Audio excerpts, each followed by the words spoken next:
자, 안녕하세요. 자, 이번 시간에는 이제 적용 기사, 산업기사 이제 실기 편을 이제 공부하도록 하겠습니다. 자, 이 적용 산업기사나 또는 적용 기사.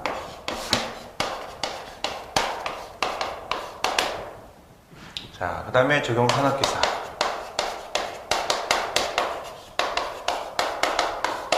실기. 자, 우선 이제 적용기사 같은 경우는 이제 실기 뭐 동일하지만 보통 이제 도면하고 그다음에 그 적산. 자, 이 두 가지를 이제 시험을 보게 되죠. 네.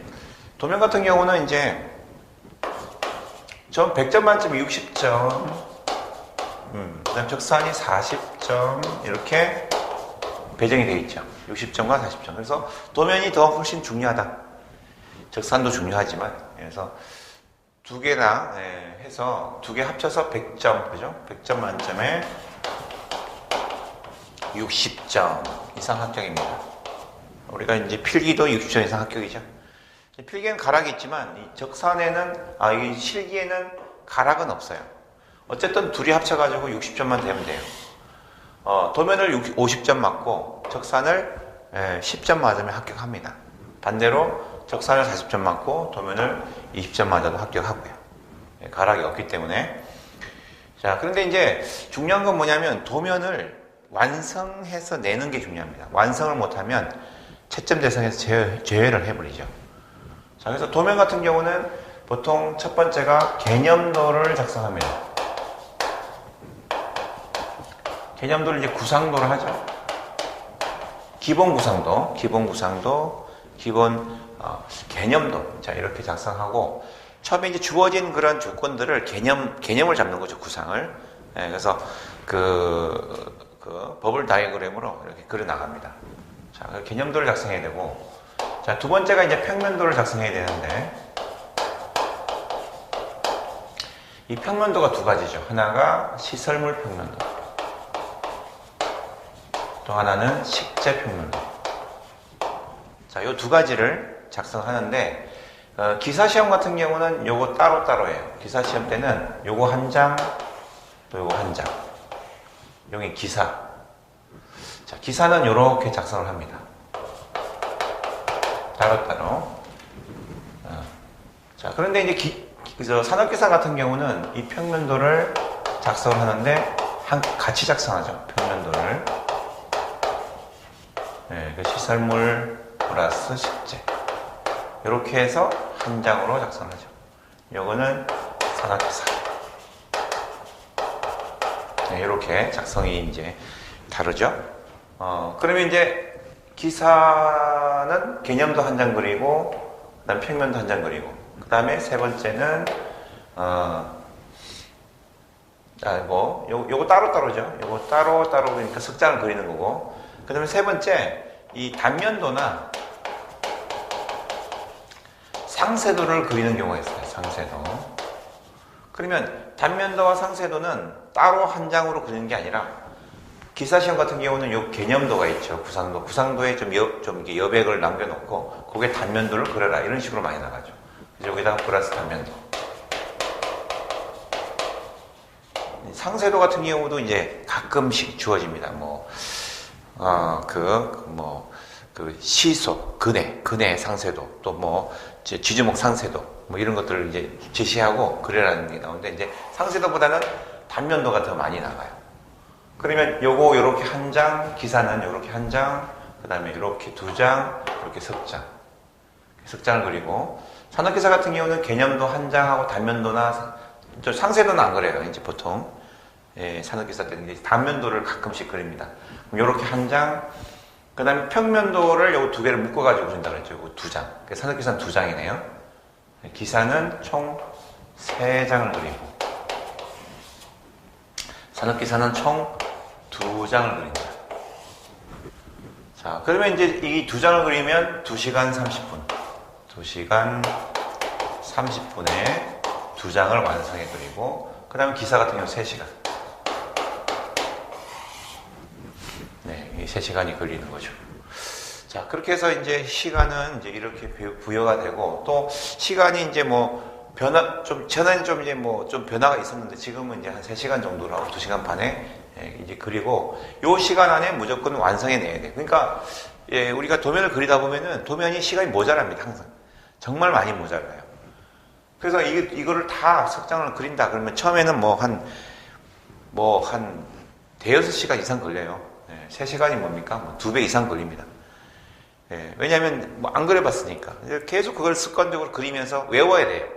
그 어떻게 그리는지를 외워야 되고, 외울 게 굉장히 많거든요. 그래서 외우면서 그것을 다 언제 문제가 나왔을 때 머릿속에 있어야 그냥 그대로 그냥 외운 대로 그려놔야 3시간에 그릴 수가 있어요. 이 중요합니다, 이게. 자, 이거 2시간 반 안에 그려내는 게 중요하고. 그 다음에는 적상 같은 경우는 40점으로 구성되어 있고, 적산도 문제들이 보통 한 8문제 정도 내외로 나와요. 8문제. 그리고 이제 이 8문제에서 문제들이 다 점수가 틀려요. 어떤 거는 10점짜리도 있고요. 제일 높은 점수는. 그리고 어떤 거는 뭐 3.4점짜리도 있고요. 그래서 합쳐서 이제 40점이 되고, 그 비중이 높은 그런 문제들이 있거든요. 그런 문제들을 여러분들이 좀 꼭 맞춰야 되는 거죠. 뭐 8점짜리, 10점짜리를 맞추면, 2개만 맞추면 일단은 뭐 반타작 정도로 가니까 그렇게 가야 돼요. 그리고 이제 적산 때 이제 말씀을 드리겠지만, 적산은 중요한 게 뭐냐면, 이 풀이 과정을 전체를 다 써야 됩니다. 답만 쓰면 안 되고, 이 풀이 과정을 다 써야 돼요. 답안지에 풀이 과정까지 다 써야 됩니다. 그리고 답을 작성해야 돼요. 답은 맞았는데 풀이 과정이 틀렸다? 그러면 틀린 걸로 채점을 합니다. 당연히 답이 틀리면 당연히 틀리겠지만, 그래서 풀이 과정까지 정확하게 써야 된다는 거죠. 그래서 연필로 쓰지 않고 볼펜으로 쓰거든요. 볼펜으로 써야 되고, 도면을 그릴 때는 이건 또 연필로 합니다. 연필, 이거 샤프 같은 걸로 그리죠. 그리고 여기는 또 볼펜으로 써요. 틀리면 지우고 다시 써야 돼요. 지운 다음에. 그래서 적상 같은 경우는 어쨌든 문제를 막 풀면서 계산기를 막 누르고 하는데 내가 맞은 것 같이 느껴지죠. 아는 것이 나왔다. 근데 계산기 누르는 과정에서 잘못 눌렀다든지 하나를 잘못 누르면 쫙 다 틀리거든요. 그래서 생각보다 적산이 점수가 안 나온다는 거예요. 나는 적산을 한 30점 넣을 걸로 예상했어요. 내가 맞춰온 것들이 있으니까. 아는 것들 다 썼기 때문에. 그런데 점수가 뭐 20점이 나온다든지, 뭐 이렇게 10몇 점이 나온다든지, 이런 경우가 흔히 많이 볼 수 있어요. 그 적산은 생각보다 좀 안 나오고, 오히려 도면은 생각보다 잘 나오고, 뭐 이런 경향이 있습니다. 내면, 제출만 하면 일단 도면 점수들은 기본적으로 점수를 주거든요. 그래서 이 도면만 제출해 내기만 하고, 적산만 어쨌든 반 이상만 맞추면 합격한다고 봐요. 그래서 그런 작전으로 나가셔야 돼요. 도면 무조건 제출. 그럼 40점 이상은 거의 받거든요. 자, 그리고 적산 같은 경우는 반타작 이상. 또 어떤 분들은 적산 잘하는 분들은 뭐 적산을 만점 작전을 나가는 사람도 있긴 하지만, 적산이 만점 또 받기 좀 어려워요. 또 새로운 문제가 막 나오기도 하고, 또 계산상 막 이렇게 틀리기도 하고, 아는 문제인데 틀린 경우가 많거든요. 자, 그래서 적산도 부지런히 반복해서 계속 연습하고 계산기 누르고 이런 습관을 막 들여놓지 않으면, 눈으로 보고 아는 거지만 실제 시험장 가면은 다 못 쓴다는 거죠. 그래서 그거를 이제 많이 연습하는 것들이 필요합니다. 자, 문제를 풀면서 알겠다. 아는 게 중요한 게 아니라 내가 직접 눌러보고 그것을 습관적으로 몸에 배지 않으면 적산도 점수가 많이 잘 안 나온다는 거죠. 아는 거와 또 계속 연습하는 건 틀리다.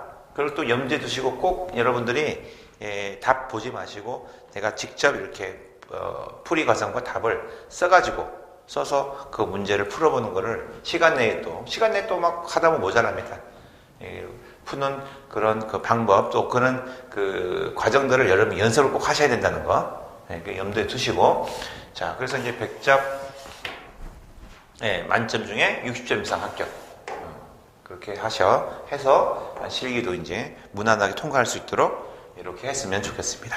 자, 전체적으로 이제 우리 조경영사 실기에 대해서 개략적으로